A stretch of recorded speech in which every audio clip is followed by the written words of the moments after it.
Good morning, floralpreneurs. Hello, hello. Feels like it's been a minute since I've been here live with you guys. So I want to say hello, good morning, welcome. If you're working on a big wedding or event this weekend, it's a holiday here in the States, keep trucking, keep plugging along. My first biggie is next weekend. So I've been cleaning my studio and getting ready for that a little bit. Okay, maybe I haven't actually started cleaning the studio so much as just shuffling things around, getting a sense of what's under here. But yeah, it's a total disaster area out there. It always becomes a disaster area in my studio in the winter. I'm used to it. It, for some reason, feels overwhelming to have to clean as much as I'm about to do. I'm gonna do it today. I gotta update a proposal, and then I'm heading out to do that. Like, that is what I am doing. Oh, hello from Iowa. Hello. Thanks for tuning in. Hey, Abby. So I have Oasis in my studio. So I just want to keep this short and sweet and tell you, like, what am I going to do with this Oasis? I don't have a full box. I have, I don't know, I didn't count how many pieces, but I got some pieces in there. I've got some cages, and I'm going to tell you truthfully, what I'm going to do with it is I am going to use it, okay? I am going to use my Oasis, but here's the thing. I'm going to use it very sparingly. I think this is such a hot topic right now, and I think it's one where it's so hot, this like foam-free movement, that people are kind of like on a side of it, right? You're like, well, of course I'm going to go foam-free, like obviously. Or you're like, why are you hating on this product that has like gotten me so far in my life and my career, right? Peg says, I'm trying. I'm trying too. And I think that that's really why I wanted to talk about this, because I think we should try. I don't think we should chastise people who do use it, although I kind of see why you want to like put a little bit of pressure on people to say, hey, don't use that foam. But again, it's like, don't use a tool that is, let's just face it, I've been a florist for 25 years, okay? I can't tell you how many pieces of Oasis I've used in my life, right? But it's not good for the environment, you guys, right? It's not good, and we should care about this, okay? We should care about this. But there's a lot of things that we do that are not good for the environment. I'm picking on those little straws that come on my scabiosa now, like it's beautiful scabiosa, and I have all these little straws, right? So like restaurants are banning straws. In some states, you can't even get a straw. And then meanwhile, I'm opening up my scabiosa and now I have like all these straws, right? So let's just be real about all the things we do that are not environmental. Let's not just pick on Oasis. It's a good thing to be aware of. I think going foam free is it's a challenge, but it's also like, it should be a welcome challenge. So for example, I'm not going to be making centerpieces in Oasis, okay? I don't need it. You can make a grid. You can use one of Holly Chapel's pillows or eggs, right? You don't have to use it just because you can, right? But we also are in a business where we're making money, and you're not going to make money if all of a sudden you quoted a job and now it's going to take you 5 times longer to do something because you're tubing stuff instead of shoving it in on site, right? Some things we have to make ahead of time. I think being completely foam free is a really worthy goal, but most florists are not going to make that goal. So what can we do that's actually effective? We can try our darndest, right? We can really seriously try to, any place where it's just, it'd be convenient, not use it, okay? But if you really rack your brain, you're like, I cannot think of any other way to do this. I cannot think of how this is going to last for 8 hours on that mantelpiece, or, you know, I have to set up at this time and it's going to be 80 degrees. I have to put something that's a better water source than this. I'm selling this. I'm selling this and saying it's going to be fresh at this time, I have to guarantee. So you have to try things. You should totally do foam-free stuff. I've got probably most of what I'm doing is foam-free. I don't need foam for most of what I'm doing. It could make some things easier, but I don't need it. Someone was asking about, oh, hey, Susan McLary's watching. Susan's super foam free, and she's got awesome mechanics. She's got videos to teach you how to do it. I use her techniques all the time. So there are ways to do this, and there are people who are innovating and sharing their ways of doing this. But we also have to be mindful that, like, if you are not like me, right? If you're not like, I never call myself like a boutique. I'm a boutique wedding florist, but like, yeah, I got like, I don't know if I've got 10 or 12 weddings this summer. I scaled way back. Some of y'all are doing 150 weddings, right? We have to be realistic for what works for you with your business model, for scaling, right? All that stuff. But really think about it. Just think about it. If you've embraced foam free, go for it. Okay. I'm not telling you, hey, why don't you get more lax and bring foam back into your life? If you're going foam free, awesome. You're like a trailblazer, right?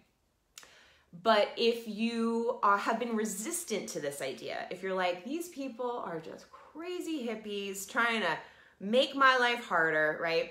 Just think about how you can severely cut it back, right? I would say over the years, I've severely cut back how much foam I use every year. Here's how you know it's no good. Here's how I know foam is like something that plagues me, right? If I do a wedding and I have to pick something up and bring it back and there's foam, it's like, I don't even throw it away. Does anybody else do this? I'm like, oh, it needs to dry out. It's like, and it just sits there. And it's like this graveyard of old foam because I'm like, oh, I hate throwing it away, okay? Now there's tons of stuff we're throwing away. We're throwing away plastic sleeves. You're putting chemicals in the water. The pesticides that are put on your flowers, the transportation of those flowers, okay? Newsflash, you're not in an environmentally friendly industry, okay? Newsflash, you are not. This is not an environmentally friendly industry. Should it be? It'd be nice, right? It'd be nice if we could find ways to make it more that way. So I think everyone has to think about their own accountability. So I want to just challenge you. If you're going foam free, amazing. If you have not considered it at all, or if you like the idea, but it's like, you know, in the back of your mind, I just want to encourage you to think of it as being more front of mind, okay? Think of like how you actually can reduce your foam as much as possible. Do you need to put it in that flower girl basket, or can you do something else? Do you have to sell a pomander, or can you talk them into something different so that you don't have to use Oasis, right? Have to in quotes. Where there's a will, there's a way, right? So you can probably figure out how to make anything without foam, but you'll be using plastic tubes, right? So that's plastic. Like, no matter what we do, like, are you spraying it with a chemical before you leave? Are you using leaf shine on your leaves, right? I used to work at shops. They always use leaf shine, you know.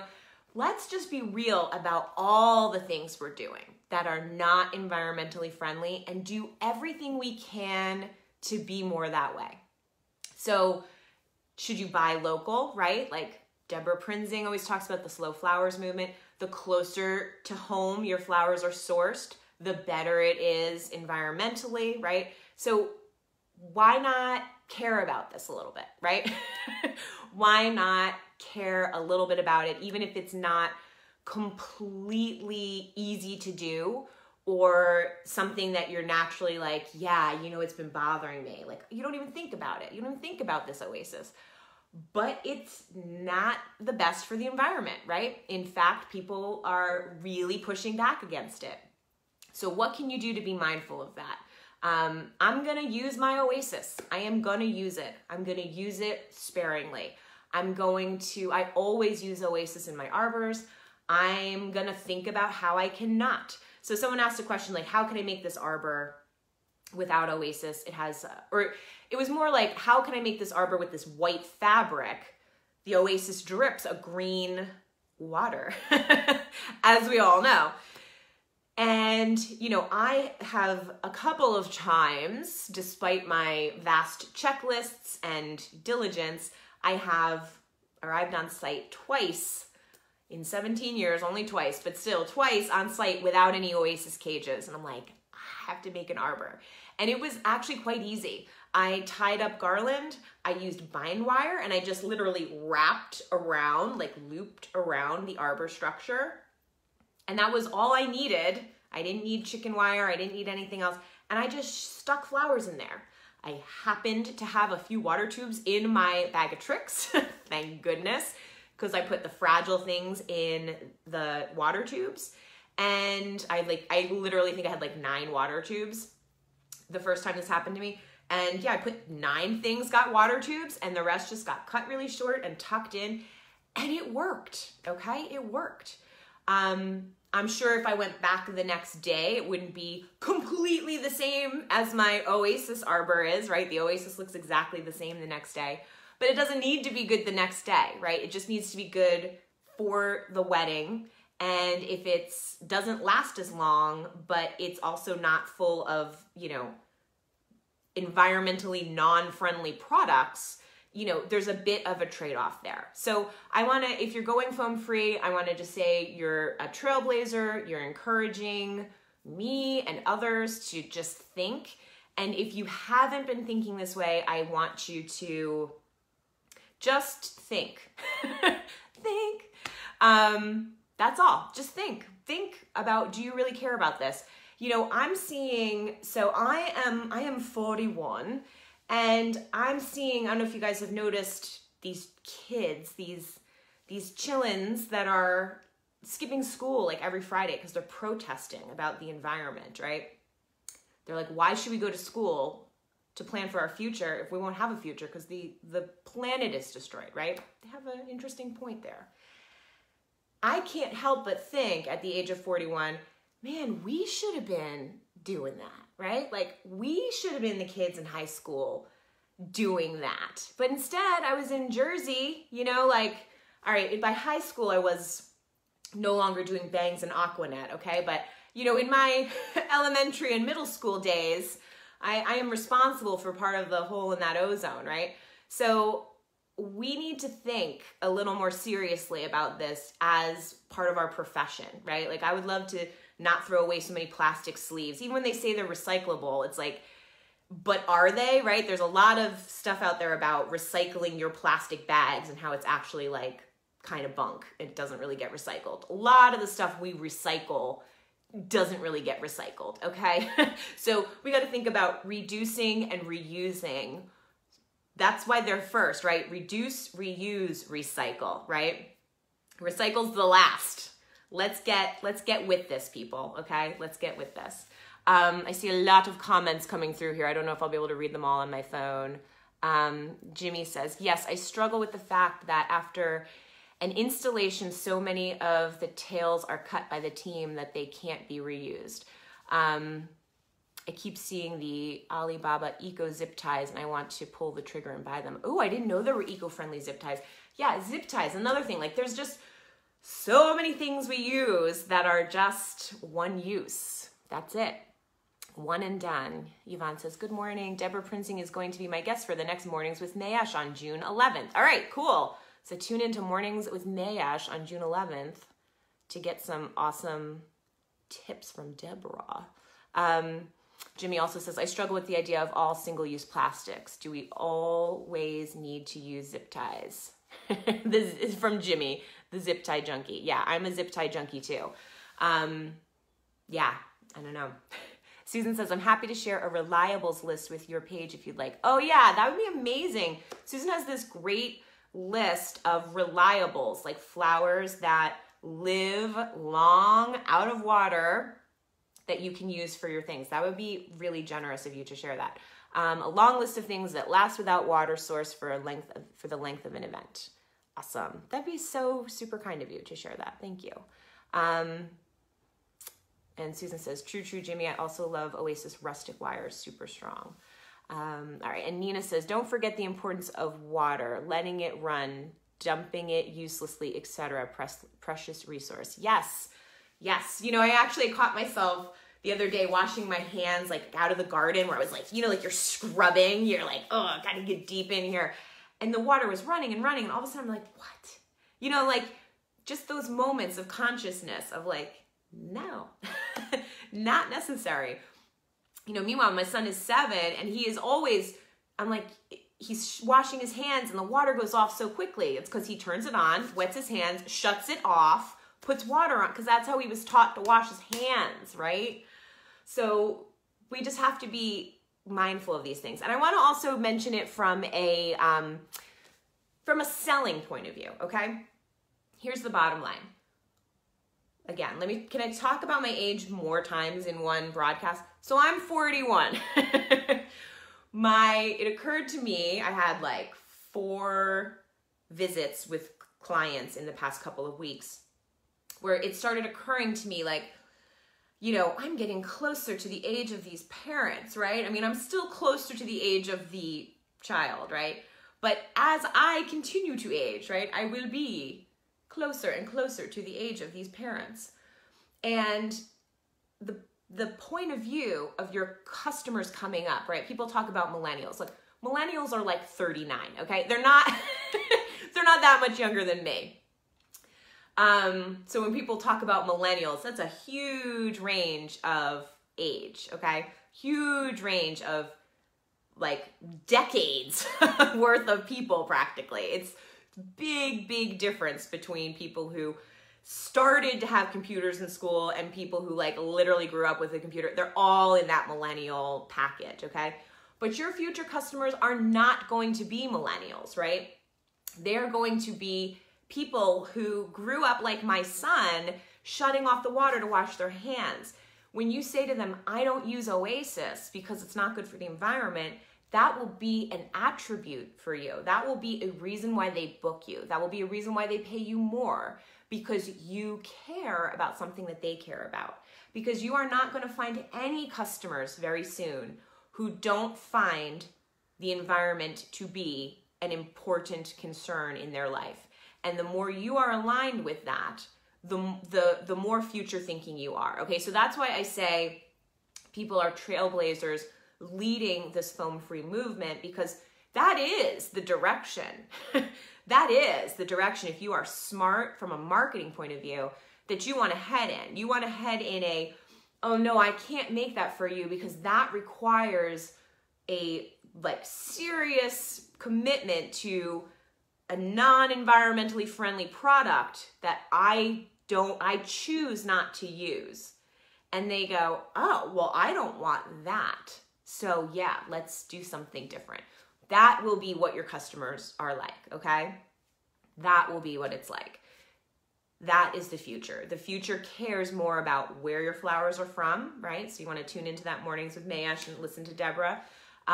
You want to think about those things. You want to think about the future of your business, not just how do I make this arrangement today in Oasis because it's easy, right?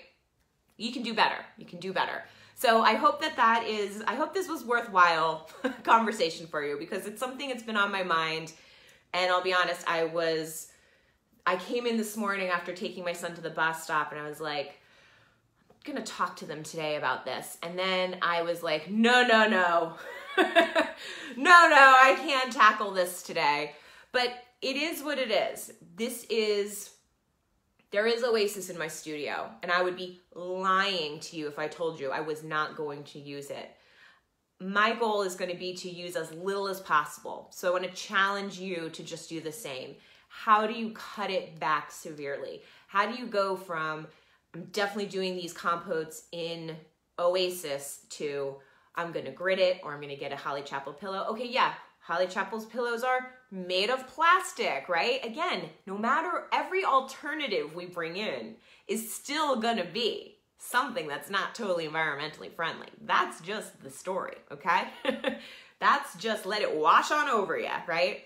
But you can reuse those plastic pillows easily, right? Over and over and over again. They're not going, I believe you can even recycle them. They're not going into a landfill. They're not becoming microplastics, right? So just do what you can, right? Maybe you can argue, well, that's made of plastic, but okay, it's made of plastic, but it's still better than, right? So how do we just like ease our way out of this, right? We got to get off this sauce. We got to get off this sauce. Michelle says, hey Michelle, Michelle's in Vermont. I'm toying with offering a package that offers local blooms, but having the terms very broad so I can use seasonal flowers, no color palette, my choice. Yes, Holly Chapel actually does that. It's, I forget if it's called From the Garden, but yeah, if you are like anything, you know, what's funny is a lot of my customers, when I'm updating their proposals, that's essentially how they are. They have maybe a couple of colors, but they're very open to whatever I want to do. So that customer exists and you could tap into them even more. Like, you don't have to worry about your flowers. You don't have to get down with like what colors, what style, what exact shade of pink, because you don't get to choose it. I choose it for you. And what you can tell all your friends, right? Because everyone goes, what color? What are you doing? What's the palette, right? And the brides are like, I don't know. You don't have to worry about that because you'll be surprised too, right? Like, you can totally turn that into a selling point. All right. Susan says you can make a grid with willow. Yeah, absolutely, right? Like, that's the first grids I ever made were, like, the first armatures I ever made were with curly willow or branches. So you can figure this stuff out. Jennifer says, I do 2 to 3 weddings a week. Making grids of willow would be so time consuming. Yeah, so that's what I mean. Like, everyone's scaled differently. You know, maybe there's a time where you're like, I can make 50 willow grids on an off weekend or an off week, you know, during the off season, right? We can prep ourselves. Again, like, you don't have to be environmentally friendly, but it'd be nice, right? But it'd be nice. Susan says, get off the sauce. Haha. Love that design crutch has been fed to us on this in the CERT programs and traditional design schools here in the States. Okay, so she's referring to like Oasis is a crutch, right? Because it makes our job easier. It makes it easier to get the flowers to come down and out, right? Versus having to figure out how to do that ourselves. And we are taught to use it, right? So, you know, this whole foam free thing, for 25 years, I've been using foam. So you go, you get a little defensive, right? You're like, but, you know, like just think of it, you know, just think about it. Think about where this is headed in your future. In the future, your clients are not going to want that foam, okay? They're really not. Willow is now on our banded weed list in NSW Australia. What does NSW Australia mean? I feel bad that I don't know that. Anna says, good morning, Anna. Let's see, I think I missed another, yeah. So replying to Susan, yes, I think that thinking about the future will always pay you back. It's true. We want to be forward thinking in our business. And even though it can be more annoying, more time consuming, more thought consuming to do things foam free, future planning is important. And your customers very soon, I mean like any minute, are going to be more concerned about the environmental impact of what they're buying from you than what it looks like. Okay, that's my prediction. I'll make a reference to how old I am again. It's like Johnny Carson with the Carmack, that's my prediction, okay? You're like, your customers are gonna care more about the environment than what their flowers actually look like. New South Wales. Okay, thank you, Susan, NSW. Thank God for Holly Chapel pillows. Yeah, they were pretty clutch for me a few times last year, and made, you know, this is like, again, like the idea of the Oasis being a crutch. I think taping is like so annoying. I really do. I think taping and gridding is like, oh, it's like, what a drag. So I love just like popping that pillow together and sticking it right in there. So here's what I struggle with, Corinne says. Oasis is making a biodegradable foam now that seems to be better than plastic and chicken wire that will eventually be tossed in the trash and never degrade. Yeah, you know, my husband and I were reading about that, and I feel like a lot of us have been saying, well, it's not actually biodegradable, but like it does have an independent certification saying that it will decompose.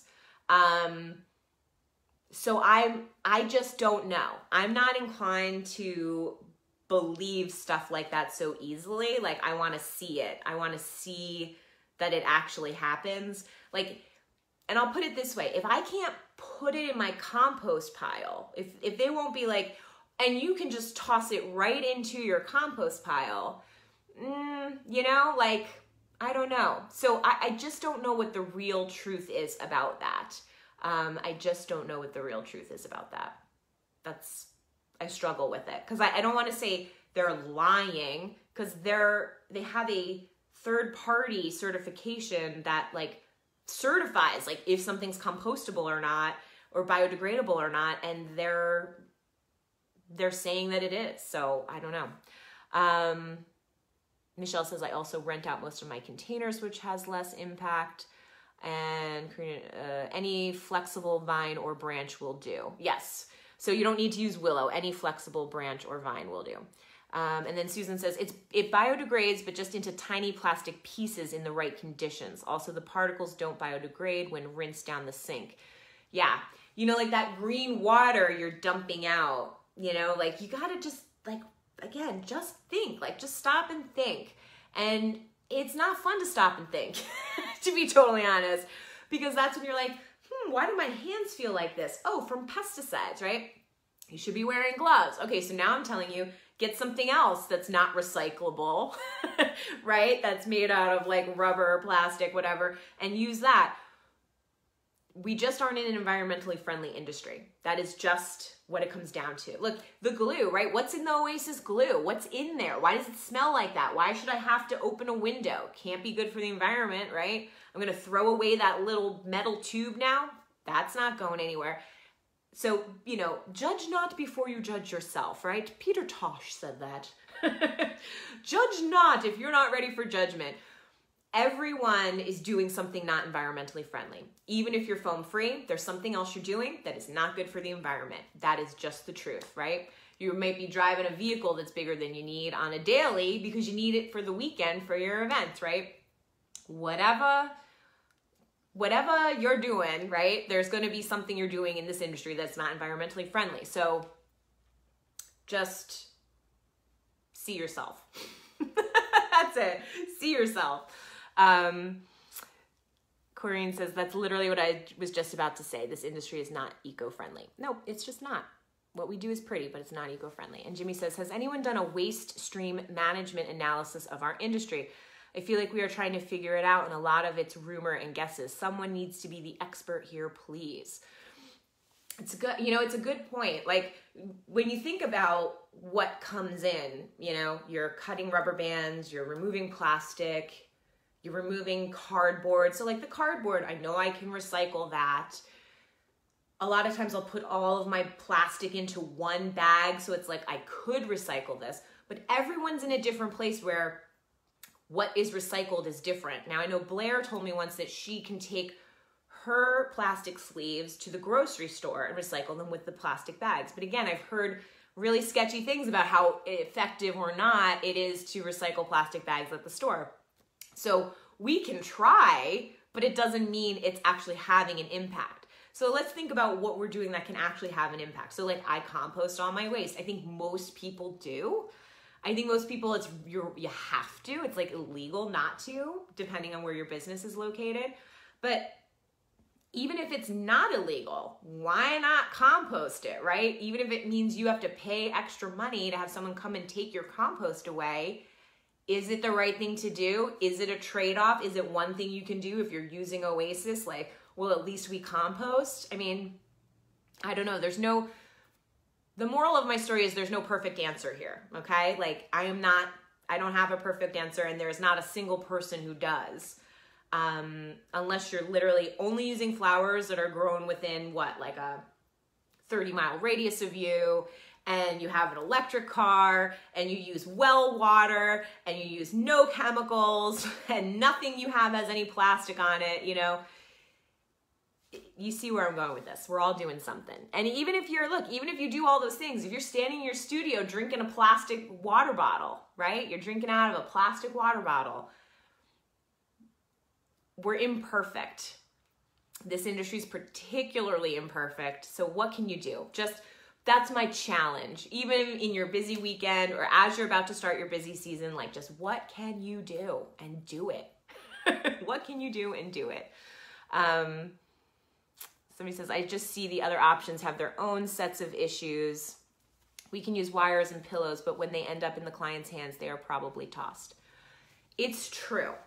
It is true. It's easy to say, well, then just use a pillow or use chicken wire. But yeah, what happens to that? I still think it's probably better than the Oasis if you're just being really honest in an honest analysis. It probably is. And you probably could get those things back if you wanted to, if you arranged with forethought. You could say, since I don't use foam, I'm going to use these little like things in there and I can take them back. Here's the other thing. People aren't totally stupid. And so if they take a centerpiece and it has that pillow in it, they could probably be like, oh, I can use this when I make arrangements. And I would bet that they use it versus throwing it away, because I think most of us are into doing that. Or they'll see that's made out of plastic, hopefully, and toss it in the recycling bin. But I mean, I think that kind of makes sense, don't you? Like if they see the centerpiece has something in it, they're like, oh, this is cool. I can use this. I think that's probably more likely to happen with a pillow than a piece of chicken wire. But anyway, that's my take on it. So enough of this.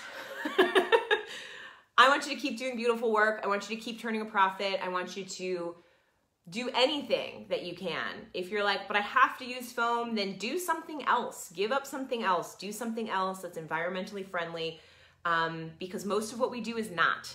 And the sooner we can recognize that, and the sooner we can recognize that the future is environmentally friendly, and so it's actually in our best interest to like get with that hot tip now, that's going to serve you in the future.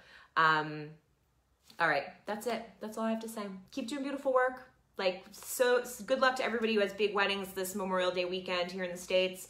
And yeah, I will see you next time. And even though I don't usually end this way, I want to end with a welcome to new members. If there's anybody who is brand new, I have a lot of new members in the group this month. So welcome, welcome. If this is your first broadcast, you've just got scolded on your environmental your environmental practices here.